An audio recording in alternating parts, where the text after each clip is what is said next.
नमस्कार मित्रों, आज सीधू ने सच में हमारे साथ देश के वरिष्ठ राजपुरुष और देश के विदेश मंत्री और वित्त मंत्री रहे यशवंत सिन्हा साहब जुड़े हैं। सिन्हा साहब, आपका सीधू ने सच में स्वागत है। और धन्यवाद। आज जो बात करेंगे वो विश्व की समस्याओं पर बात करेंगे, क्योंकि अमेरिका के प्रेसिडेंट ने जिस प्रकार से इजराइल से मिलकर ईरान पर आक्रमण किया, पूरी दुनिया को तबाह करने की ओर ले जा रहे हैं और आए दिन वो कुछ न कुछ नई घोषणाएं करते रहे हैं। हालांकि आज जापान की प्राइम मिनिस्टर के साथ उनकी मीटिंग होना है और जापान ट्रंप के बारे में कुछ कहने से अवॉइड कर रहा है। फिलहाल इतनी तो खबर आ ही रही है। कुछ देश अमेरिका और इजराइल के साथ जुड़ रहे हैं, मगर उनके नाटो के कुछ देशों ने स्पष्ट रूप से कह दिया है कि हम तो नहीं शामिल होंगे ये युद्ध में। क्यों शामिल हों? कैंट ने जिस प्रकार से काउंटर टेररिज्म वाले जो डायरेक्टर वहां अमेरिका के रहे हैं, उन्होंने तो खुद कहा है कि हमें ईरान से कोई खतरा नहीं होने के बावजूद हमने युद्ध छेड़ दिया है और उन्होंने अपने निदेशक पद से इस्तीफा दे दिया है। ऐसी स्थिति में ट्रंप कहां ले जा रहे हैं दुनिया को, इसके बारे में सिन्हा साहब हम आपसे आज बात करना चाहेंगे और आपके अनुभव के आधार पर इसका विश्लेषण सुनने के लिए हमारे जो दर्शक हैं देश में विदेश में, जो गुजराती हैं, हिंदी भाषी हैं, वो सब आपको जो सुनने के लिए इच्छुक हैं। आपका फिर से एक बार स्वागत और आपको सुनने के लिए हम सब तैयार हैं। सिन्हा साहब, बहुत धन्यवाद हरि भाई। आपके कार्यक्रम में जैसा मैंने पहले भी कहा है, भाग लेकर बहुत खुशी होती है और आपके दर्शकों से मिलकर और भी ज्यादा खुशी होती है। आज दुनिया जो है, विश्व एक भारी संकट में फंसा हुआ है और हमारा देश भी उस संकट का एक हिस्सा बन गया है।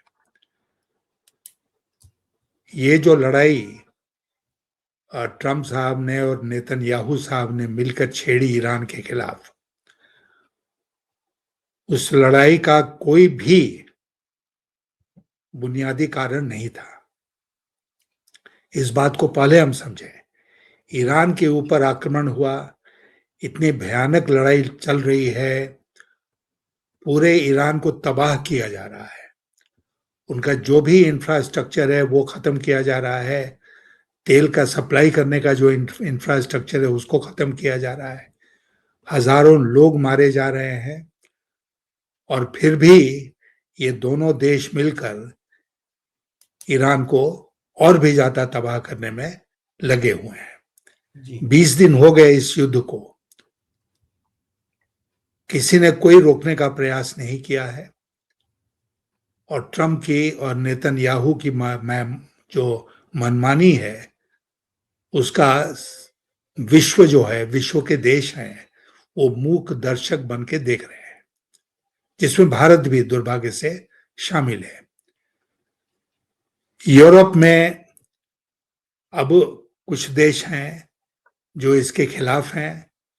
ट्रंप ने उनको कहा कि स्ट्रेट ऑफ हॉर्मुज को खोलने के लिए आप हमारी सहायता कीजिए और यूरोप के सारे देशों ने मना कर दिया कि हम इसमें आपकी सहायता नहीं करेंगे, हम इस लड़ाई में शामिल नहीं होंगे जी, ये हमारी लड़ाई नहीं है।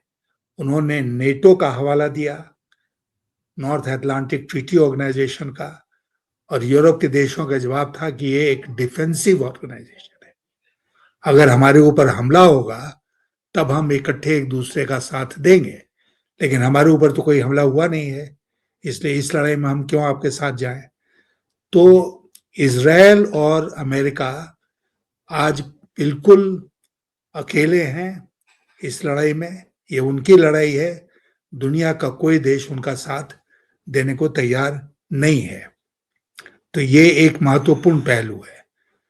दूसरा जो महत्वपूर्ण पहलू है कि इस लड़ाई ने एक बार फिर साबित कर दिया कि यूनाइटेड नेशन, संयुक्त राष्ट्र संघ और उसकी जो सुरक्षा परिषद है वो बिल्कुल ही नपुंसक एक संस्था बन के रह गई है। वो कुछ नहीं कर सकते हैं।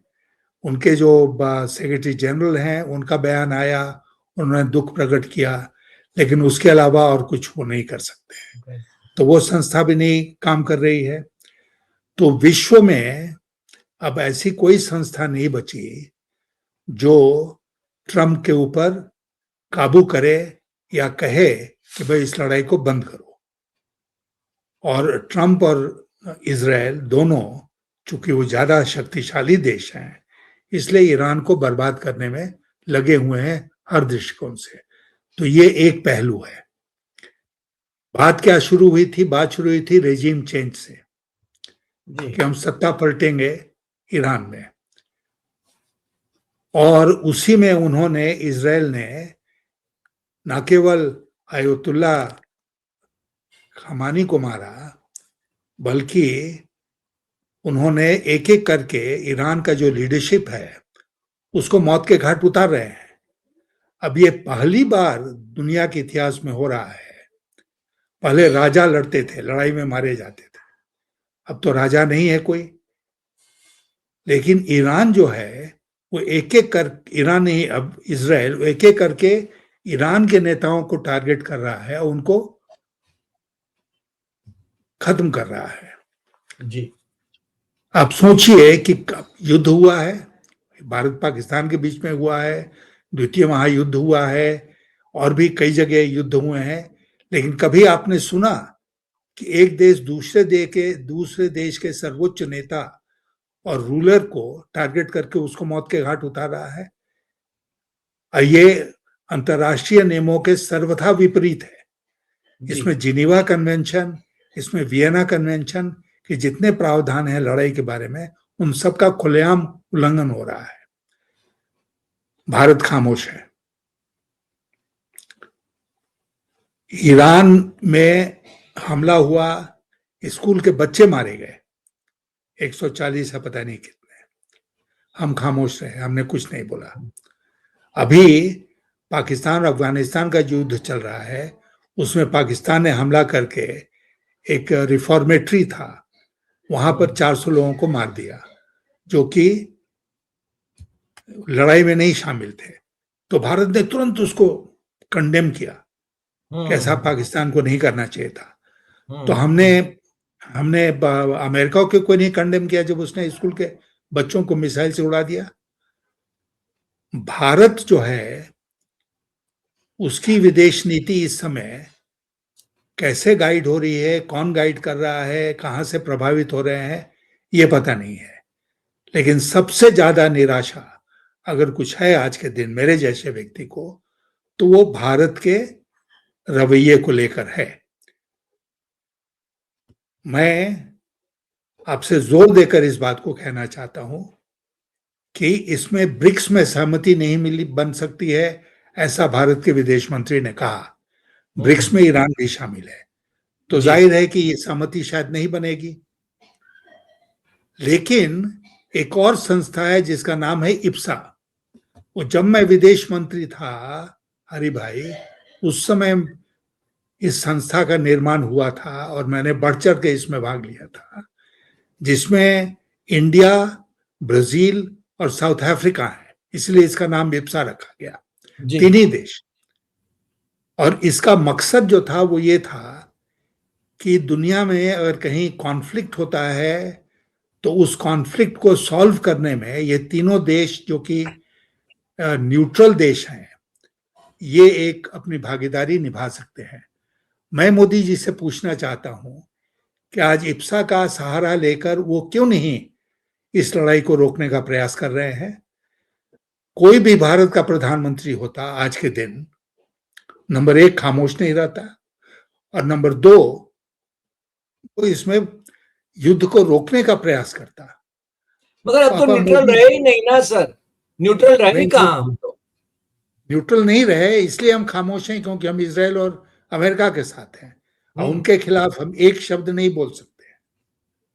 और ये दुर्गति देश की हमारे प्रधानमंत्री जी ने करके रखी हुई है। अब आपने कहा 2 दिन पहले वो गए इजराइल, 2 दिन के बाद इजराइल ने अटैक किया ईरान के ऊपर। अगर भारत उनका गहरा मित्र था, मोदी जी और नेतन्याहू गहरे दोस्त हैं, तो क्या एक दोस्त को दूसरे दोस्त को नहीं बताना चाहिए था कि भाई ये लड़ाई होने वाली है? क्यों नहीं बताया? और नहीं तो किस काम की ये दोस्ती? तो नहीं बताया, आक्रमण हो गया। ईरान हमारा पुराना मित्र है, सिविलाइजेशनल फ्रेंड है, हम कहते हैं। हमने एक शब्द नहीं बोला, आज तक हम खामोश हैं।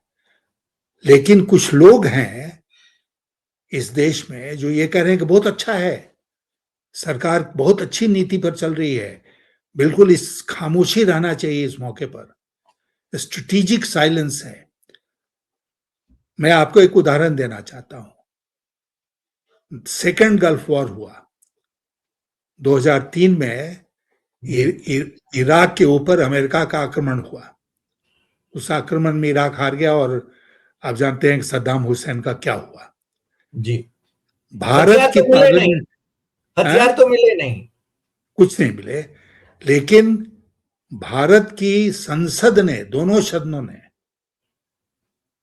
अमेरिका के को कंडेम करते हुए प्रस्ताव पारित किया कि अमेरिका को ऐसी हरकत नहीं करनी चाहिए थी। रिकॉर्ड पर है ना जी, ये रिकॉर्ड पर है कि भारत की संसद ने ये पास किया प्रस्ताव।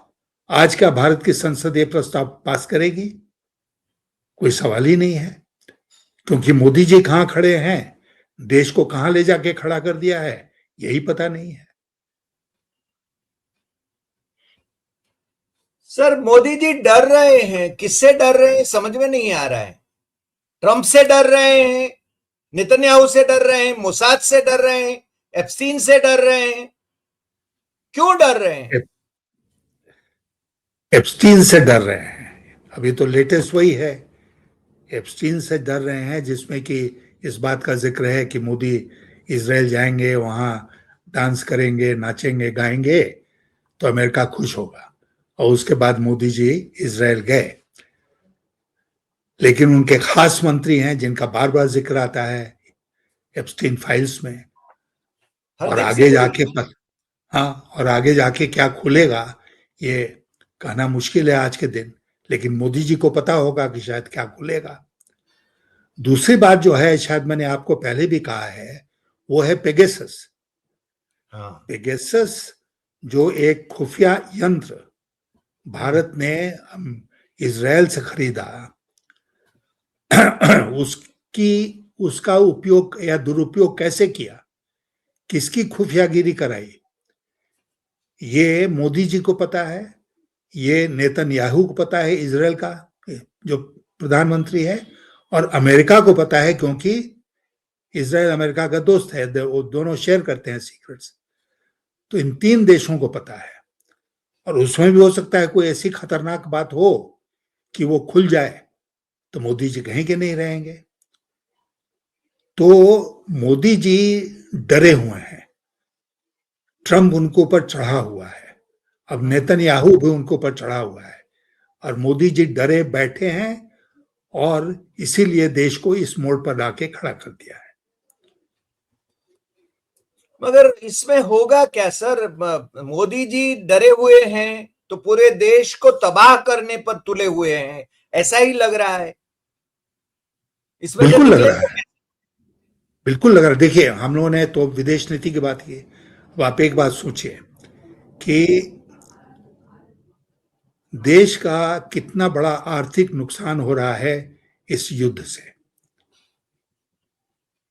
तेल की कीमतें बढ़ गई हैं, $100 के ऊपर चली गई, जहां 60 के आसपास थी जी। तो उसका नतीजा क्या है कि हम अब जो तेल आयात करेंगे वो हमको बहुत महंगा पड़ेगा, ऑलमोस्ट दुगनी कीमत उसकी हो गई। नंबर 2 कि हम आयात करेंगे डॉलर में। ईरान के साथ सुविधा थी कि हम रुपए में खरीद सकते थे, लेकिन वो समाप्त हो गई, और हम डॉलर में खरीदेंगे और देश में लाएंगे, देश में उसको बेचेंगे रुपए में, डॉलर में तो बेचेंगे नहीं। रुपए में बेचेंगे, और रुपए की कीमत डॉलर के मुकाबले अब जानते हैं कहां पहुंच गई है, नीचे जा रही है। वो दारी है। तो एक तो वो नुकसान होगा कि इसका जो अंग्रेजी में कहते हैं कैस्केडिंग इफेक्ट, वो होगा देश की अर्थव्यवस्था के ऊपर, और सारी चीजें महंगी होंगी। और फर्टिलाइजर जो हम यूरिया इंपोर्ट करते हैं इन देशों से, वो नहीं कर पा रहे हैं। देश में खेती का सीजन आ रहा है अभी, तो उसमें यूरिया की, फर्टिलाइजर का संकट हो जाएगा हमारे देश में, किसानों का नुकसान होगा जी। स्टॉक मार्केट धड़ाम हो रहे हैं, उसमें लोगों को पैसे का नुकसान हो रहा है, वो अलग है। तो कुल मिलाकर भारत की अर्थव्यवस्था इस संकट के चलते बहुत बड़ा उसके ऊपर संकट आ ही गया है, और वो गहराएगा आने वाले दिनों में। और हम कह रहे हैं कि नहीं, सब कुछ चंगा सी, ये ना कर रहे हैं कि कुछ नहीं, मत फैलाओ। लाइन में खड़े होके एक व्यक्ति की जान चली गई एलपीजी के लिए। लोग लाइन में दिखते हैं, लाइनें लगती हैं, मिलता नहीं है गैस। अब कह रहे हैं कि नहीं, आप हरि भाई और यशवंत सिन्हा मिलके अफवाहें फैला रहे हैं। अफवाहें फैला रहे हैं। बताइए, रूमर हम लोग फैला रहे हैं। तो झूठ का और प्रचार का जमाना है। सच हमारे देश में दब गया, कहीं कहीं मूर्छित होके पड़ा है, पता नहीं कहां। और केवल प्रचार के माध्यम से झूठ फैलाया जा रहा है, लोगों को बरगलाने की कोशिश हो रही है। क्योंकि इनको तो चुनाव ही जीतना है, और चुनाव में झूठ के पुलंदे ही छोड़ते जा रहे हैं हर राज्य में। बिल्कुल बिल्कुल, चुनाव ही जीतना। बीजेपी को उन्होंने एक चुनाव जीतने की मशीन बना दी है। इनके पास धन अपार है, धन की कोई कमी नहीं है। उस धन का दुरुपयोग करके ये नेताओं को खरीदते हैं, जैसे असम में खरीद रहे हैं। उसका उपयोग करके एमएलए को खरीदते हैं। उसका दुरुपयोग करके ये कुछ भी कर सकते हैं। तो चुनाव जीतना एकमात्र लक्ष्य क्या हो सकता है ऐसी सरकार? मैंने शायद पहले भी आपको इस बात को कहा है, आज रिपीट कर रहा हूं कि अटल जी के समय में मैंने 5 बजट पेश किया। 5 बजट पेश करने के पहले मैं कई बार अटल जी से जाता था विचार विमर्श करने के लिए। कई कड़े कदम हम लोगों ने उठाए। एक बार भी अटल जी ने हमको नहीं कहा कि यशवंत जी इसको मत इंक्लूड कीजिए बजट में, क्योंकि इसका असर पड़ेगा चुनाव के ऊपर। एक बार भी नहीं कहा। और मोदी जी हर चीज करते हैं चुनाव को दृष्टि में रखकर। ऐसे कैसे चलेगा देश? जनता जब तक खड़ी नहीं होती तब तक तो कुछ होना नहीं है, क्योंकि सभी संस्थाएं उन्होंने उन पर कब्जा कर लिया है, जुडिशरी सहित। मैं तो ये कहूंगा। बिल्कुल सही कह रहे हैं आप, और ये कहना पड़ेगा। अब डरना नहीं पड़ेगा। अगर जनता को खड़ा होना है तो जनता को सबसे पहले डर और भय को निकालना पड़ेगा अपने मन से, और खड़ा होने पर पड़ेगा, और सच बोलना पड़ेगा। आप बिल्कुल सही कर रहे हैं। ये जो श्रीमान हमारे मुख्य चुनाव आयुक्त हैं, उनका आप आचरण देखिए। क्या ये निष्पक्ष चुनाव करा सकते हैं कहीं पर भी?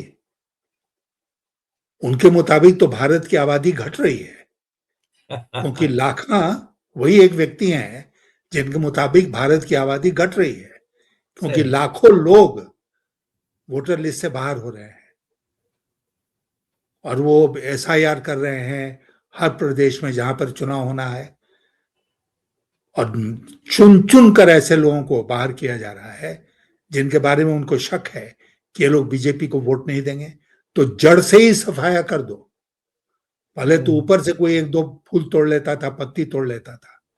अब तो यह है कि जड़ पर ही आघात करो जी, और बीजेपी को अस्थायी रूप से शासन में रखो। उससे तो बेहतर होगा कि मोदी जी को सम्राट घोषित कर दिया जाए, और अमित शाह जाकर उनको मुकुट पहना दे, और उसके बाद ये कहा जाए कि जब तक वो जिंदा है तब तक वो, उसके बाद जिसको वो नामित करेंगे वो भारत का राजा होगा।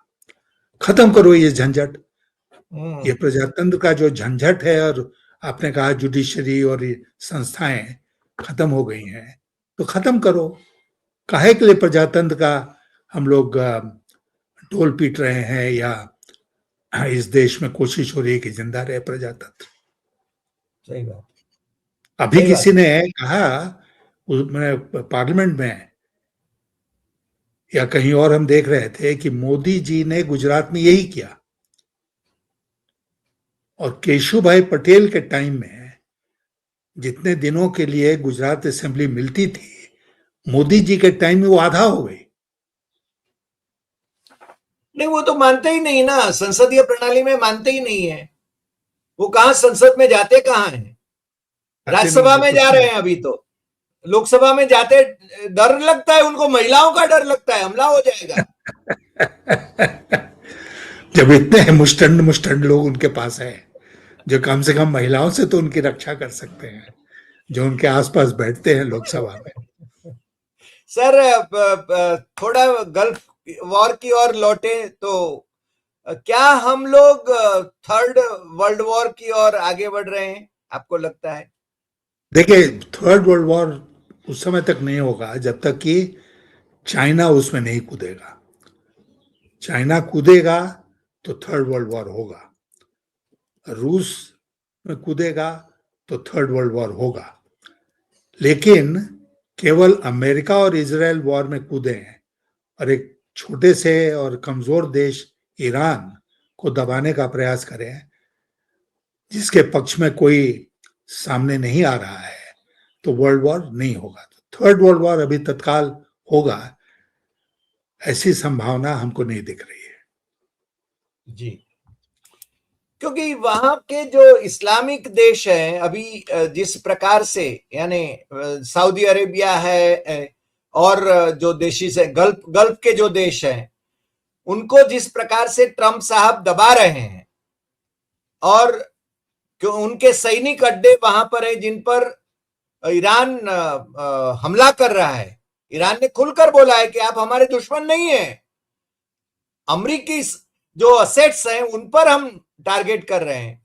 मगर अब तो मेरे ख्याल से क्राउन प्रिंस सऊदी अरेबिया के, हमारे महामहिम विश्वगुरु के भाई साहब, वो आए दिन भाई साहब कहते हैं कि शायद वडनगर से वहां पहुंच गए होंगे, शायद वो यूएई के प्रेसिडेंट को भी भाई साहब कहते हैं, यानी वो उनके भाई साहब, यानी विदेश में बसे मुस्लिम उनके भाई साहब हैं।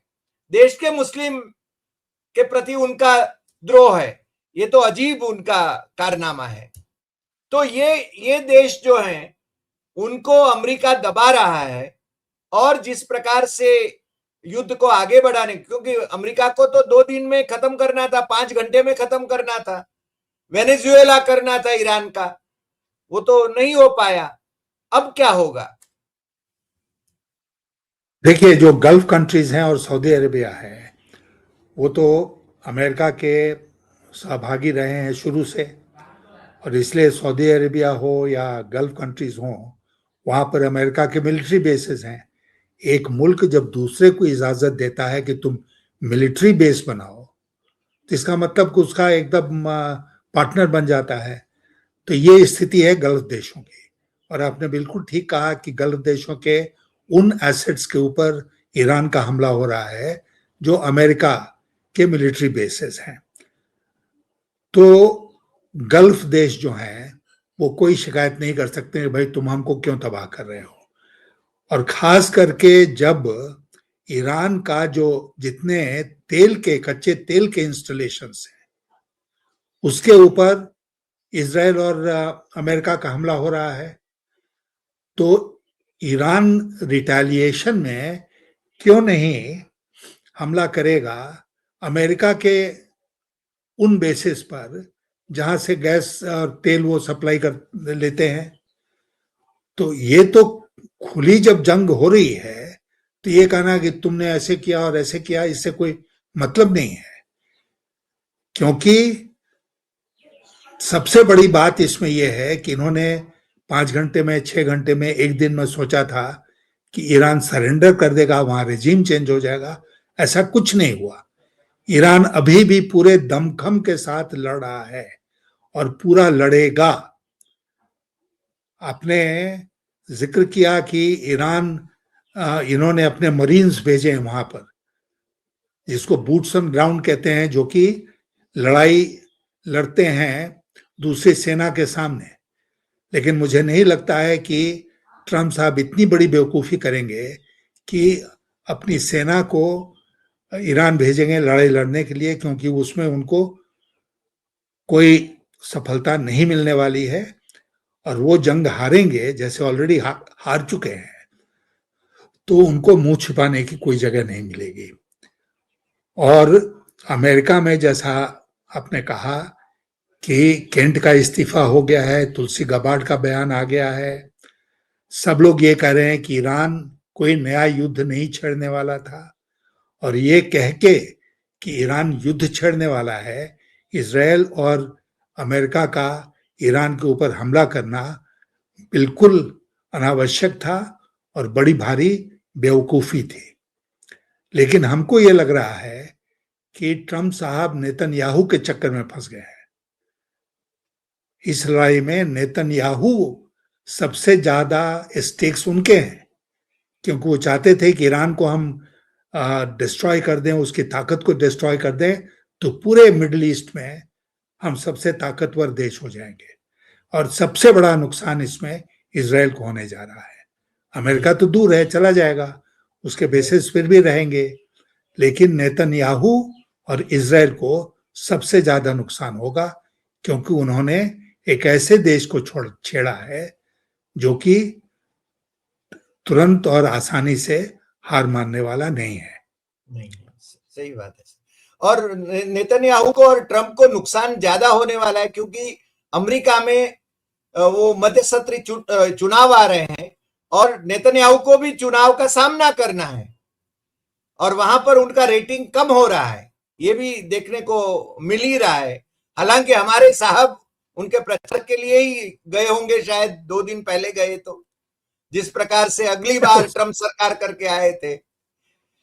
सर, आज आप हमारे साथ जुड़े और बहुत खुलकर आपने बातें करी, वास्तविक परिस्थिति का आपने बयान करा, विश्लेषण करा, इसके लिए हम आपके बहुत बहुत आभारी हैं।